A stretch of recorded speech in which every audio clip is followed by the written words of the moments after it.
Le 24 juin 2025, le représentant américain Joe Wilson dépose le projet de loi HR 419 intitulé Polisario Front Terrorist Designation Act à la Chambre des représentants. Ce texte engage une procédure formelle pour inscrire le Front Polisario sur la liste des organisations terroristes étrangères.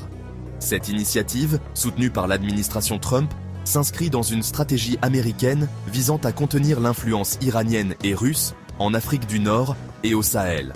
Le texte prévoit des sanctions économiques et diplomatiques contre le Polisario et ses soutiens. L'adoption probable de la loi HR 419 entraînera l'application de sanctions secondaires. Les alliés des États-Unis seront contraints de s'aligner sous peine de subir des restrictions financières majeures, renforçant ainsi l'isolement du Polisario et de ses partenaires. Cette démarche place l'Algérie, principal soutien du Polisario, dans une position défensive critique sur la scène internationale. Les autorités algériennes réagissent par des déclarations fermes, mais la pression diplomatique et économique s'intensifie.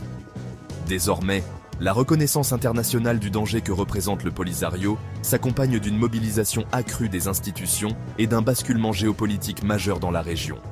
Le 27 juin 2025, 3 jours après l'action de Joe Wilson au Congrès américain, le Polisario a lancé une attaque de missiles près de Samarra, ciblant les alentours du siège de la MINURSO et l'aéroport de la ville.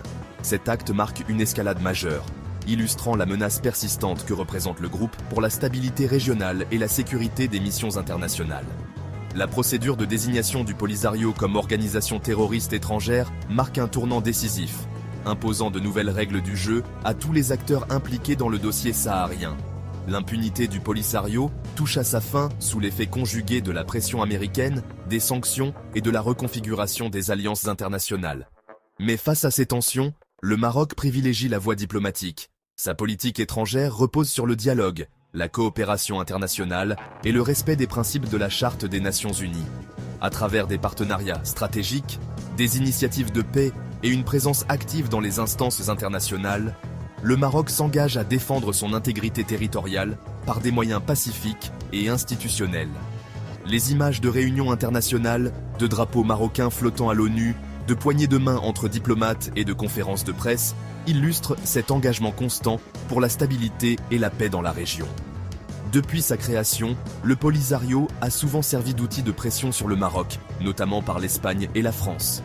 Cependant, face à la détermination du Maroc et à la vision de son représentant suprême, Sa Majesté le roi Mohamed VI, ces puissances commencent à abandonner cette politique.